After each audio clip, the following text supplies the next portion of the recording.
Պարոն Վանեցյան, ունեմ նաև բլից հարցեր, որոնք խնդրում եմ ավելի արագ եւ անկեղծ պատասխանել։ Սիրելի քաղաք Հայաստանից դուրս։ Թիֆլիս։ Որն է ձեր խրատը, որ միշտ հիշում եք։ Ցանկացած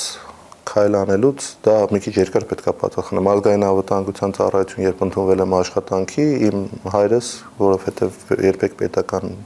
աշխատանքի չի եղել, բիզնեսով զբաղվել կամ ասելա հիշի տղա ջան, ցանկացած գրածդ փաստաթուղթը մարդու ճակատագիր է։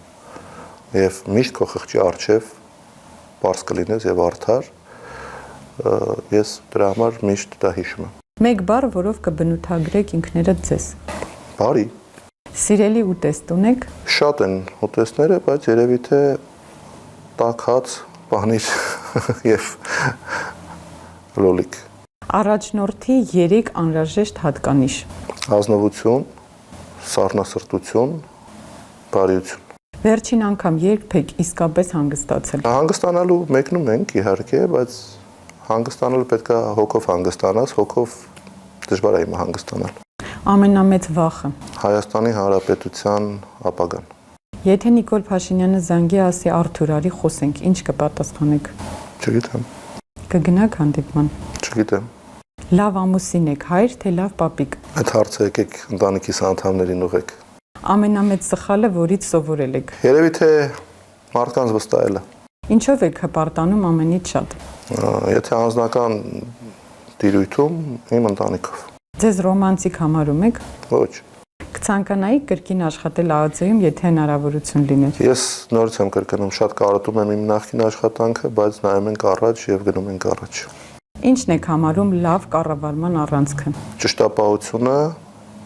ազնվությունը եւ որոշումներ ընդունելու ունակությունը։ Եթե 3 բառով նկարագրեք ձեր աշխատանքային ոճը, ինչպիսին է։ Արագ, պահանջկոտ եւ թիմային։ Որն է այն առասպելը, որ մարդիկ ձեր մասին միշտ պատմում են, իրական չէ, բայց հավատում են։ Որ Շուշին ես եմ հանձնել։ Որ հմտությունն է ձեզ ամենաշատը օգնել կարիերայում։ Իրավիճակներում արագ կողնորոշվել եւ որոշումներ կայացնել։ Սիրելիի հետ փափ թե ծովափնյա հանգիստ։ Չէ, ես փափ չեմ գնում։ Ծովափնյա հանգիստ։ Ինչ է սպասվում մեզ 2026 թվականին։ 26 թվականը ծանր տարի է իրականում, 26 թվականը ճակատագրական տարի է մեր պետության համար, նաև մեր ժողովրդի համար, ամբողջական հայերի համար, ու ոչ թե միայն Հայաստանում բնակվող հայերի, այլ ողջ աշխարհով սփռված հայերի համար, որովհետև 26 թվականին կամ մենք ունենալու ենք Հայաստան, որը վերականգնվելու է, իր դիրքերը վերականգնելու է եւ սկսելու է զարգանալ եւ հայ ժողովուրդը կարողանալու է ապրել հպարտ եւ կարողանալու է արարել իր հայրենիքում եւ հայրենիքից դուրս նաեւ օգնելով հայրենիքին, կամ ունենալու ենք մի տարածք, որտեղ ապրելու են մարդիկ, որոնց անվանելու են հայեր, որոնք չեն ունենալու հավատք, չեն ունենալու ինքնություն, չեն ունենալու ավանդույթներ, միգուցե լավագույն դեպքում լինելու են մեր հարևան թշնամի պետությունների սպասարկող անձնակազմ,